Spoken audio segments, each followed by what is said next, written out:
Okay, so today we're going to take a deep dive into something pretty interesting. The link between government spending and your investments. Yeah, sounds pretty dry, right? Right. But trust me, this one's got a twist. It does. You won't see coming. We're going to unpack some bold claims from Cathie Wood. Ah, Cathie Wood. You know, Founder of Ark Invest. the founder of Ark Invest. Always making headlines. Always in the news. With her predictions about disruptive innovation. Exactly. Yeah. And what we'll uncover today is how these seemingly dry topics like government budgets and financial markets Right. are actually totally intertwined. They are. And the sources we've gathered for you today reveal this really interesting idea from Wood. Okay. She says that government spending is taxation in disguise. Ooh, that's a good one. It's a little dramatic, It is a little dramatic. but she's onto something. She is. So think of it like this. Even if your taxes don't go up, Okay. increased government spending can still affect your wallet through inflation. So it's like a stealth tax. It is a stealth tax. Tell me more about that. Well, when the government spends more without increasing taxes, they often have to print more money. Right. And when there's more money circulating, it can decrease the value of the money you already have. Right. It's like your purchasing power is shrinking. Okay, I'm starting to see where this is going. Yeah. Let's say the government decides to spend a ton of money on building new roads, Okay. which, Sounds good on the surface. sounds good on the surface, but if they don't raise taxes to pay for it. Right. Then they might print more money and suddenly everything starts to cost more. Your morning coffee, filling up your gas tank groceries. Inflation. That's inflation eating away at your money's value, and for investors. Yeah. It means your returns might not be worth as much in the future. Wow.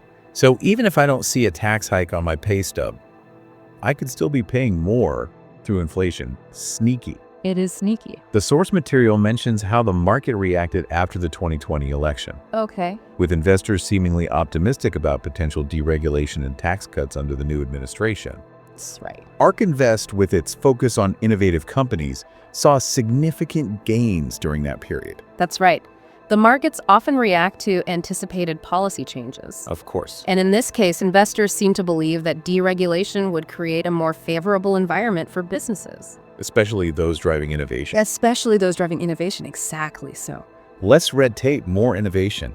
What's the thinking there? Well, think of regulations like a speed limit on a highway. Okay. They're there for safety, but sometimes they can slow down. Progress deregulation, in theory, could be like increasing that speed limit, allowing innovative companies to move faster and potentially reach their goals more quickly.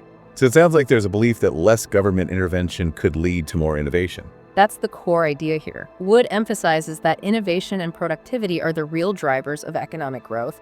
Removing some of those regulatory barriers could be like removing a weight, allowing companies to operate more efficiently. Which, for investors, Would translate to higher returns. this is really making me think differently about the connection between government policies and my own investment decisions. It should. The source material also mentions Wood, drawing an interesting analogy. Okay. She compares the government to a large company. Yes, and it's a clever comparison because it helps us understand how efficiency plays a crucial role. If a company is wasteful, it might struggle to compete. Right. The same could be said for a government. If it's inefficient, it might need to rely more on taxes, Right. which could hinder economic growth. So the question is the government operating as efficiently as it could? That's a question we all need to be asking. Yeah, it really is. If the government could streamline its operations and reduce waste, there might be less need for tax increases, leaving more resources available for innovation and economic growth. Interesting. And when we think about it, that efficiency or lack thereof Yeah. can trickle down and impact the performance of the companies you might be invested in. That's a really interesting point. It's making me wonder, are there any concrete examples of government inefficiency actually affecting companies or even entire industries? There are. Think about the healthcare industry, for example. Okay. Complex regulations and bureaucratic processes can sometimes slow down the development and adoption of new medical technologies, potentially impacting the growth of companies in that sector. So it's not just about abstract economic theories. It's about how these policies can create very real obstacles for businesses. Wood seems to suggest that if the government were run more like a well-oiled machine, Right. there might be less need for tax increases. Is that a realistic goal, or is it more of a thought experiment? It's a complex issue. While there are certainly areas where government spending could be streamlined, we also have to remember that the government provides essential services. Right, of course. Like education, infrastructure, and national defense. Right. It's not as simple as just cutting spending across the board. Right. It's about finding that balance between providing crucial services and ensuring that taxpayer money is being used effectively. Exactly. Wood uses that analogy of comparing the government to a company. Right. And if a company wants to improve its efficiency, it might restructure, invest in new technology, or try to optimize its operations. Of course. Could those same principles apply to the government? They could. There's a growing movement towards using data-driven decision-making and performance metrics in the public sector, Interesting. much like what we see in the private sector. Okay. The goal is to identify areas where resources are being wasted and find more efficient ways to deliver services.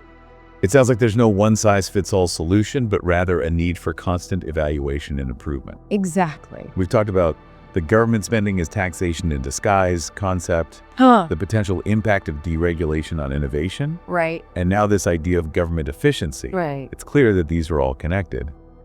But there's another big piece of the puzzle we need to discuss, right? Yes, absolutely. We've explored how government spending can impact the economy, but we haven't delved into the other side of the coin, taxation itself. And that's where things get especially interesting, because Cathie Wood has some strong opinions about how taxation can affect innovation and economic growth. She does. And those ideas often spark a lot of debate. I bet taxes are one of those topics that everyone seems to have an opinion on. Yeah. But we're going to try to cut through the noise and focus on the economic principles at play.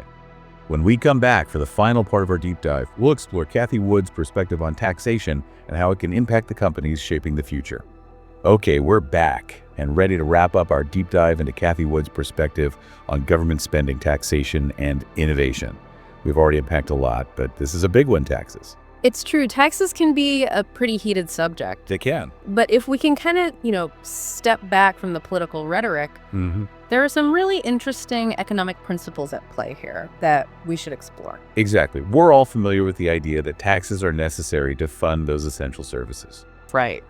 But Cathie Wood has a very particular view on how taxation can impact innovation and economic growth.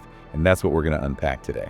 Yeah, and Wood really aligns with this idea that lower taxes in general can be a big driver of innovation and a more dynamic economy. Interesting. The thinking is that when individuals and businesses keep more of their earnings, they've got more resources available to invest, take risks, and ultimately fuel economic growth. There's like a ripple effect.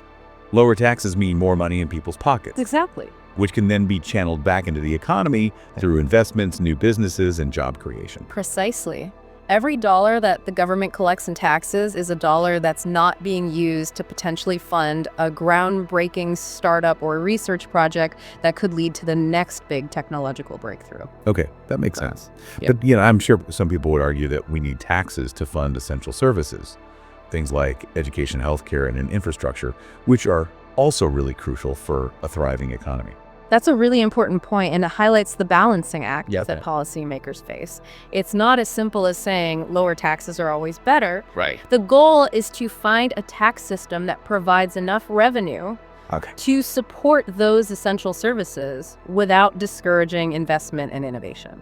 So it's all about finding that sweet spot. It is. A tax system that's fair, efficient, and promotes a healthy economic environment. That's the million-dollar question. And there are so many different schools of thought on how to achieve that balance. Earlier, we were talking about Wood comparing the government to a large company. And, if a company's struggling, it might consider restructuring, investing in new technology, or streamlining its processes to improve efficiency. Are there any parallels to be drawn with the government and the tax system? There are. Some economists would argue that simplifying the tax code, reducing loopholes, and just making the system more transparent could create a more efficient and business-friendly environment. So it's not just about the tax rate itself, but also about how the system is structured and how it incentivizes certain behaviors. Exactly. And this is where things get really interesting when we think about Cathie Wood's focus on disruptive innovation. Right. We've talked a lot about innovation, but we haven't specifically addressed how taxes might impact those companies that are developing the technologies of the future. What's Wood's take on that? Well, Wood believes that a high tax environment can be particularly challenging for innovative companies, Okay. especially those in the early stages of development. Makes sense. These companies often need to invest heavily in research and development, Right. and they have to operate with a high degree of risk. A tax system that takes a big chunk of their profits can make it much more difficult to attract investors, fund their operations, and ultimately achieve their goal. Yeah, that's a great point. If a company's constantly struggling to meet its tax obligations, it's going to have fewer resources available to dedicate to innovation and growth. Exactly. And this is where the idea of tax incentives comes in. Governments can use tax breaks or credits to specifically encourage investments in areas that they deem beneficial to the economy as a whole. So it's a way for the government to use its tax policy to strategically steer companies toward activities that benefit society, like investments in renewable energy scientific research, or even job creation. Exactly. Tax policy is a powerful tool It is. that can be used to shape the economic landscape. Wow, we've covered so much ground in this deep dive. We have. From Cathie Wood's idea that government spending is taxation in disguise, to the impact of deregulation on innovation, and now this complex relationship between taxation and economic growth. It's clear that these issues are all intricately connected. They are, and understanding those connections is so crucial Yeah. for making informed decisions both as investors and as citizens. Absolutely. I hope our listeners found this exploration of Cathie Wood's insights as fascinating as we did. I hope so. Remember, the more we understand about how government policies, economic forces, and innovation intersect, the better equipped we are to navigate the complexities of the modern world. And as always, keep asking questions, stay curious, and never stop learning.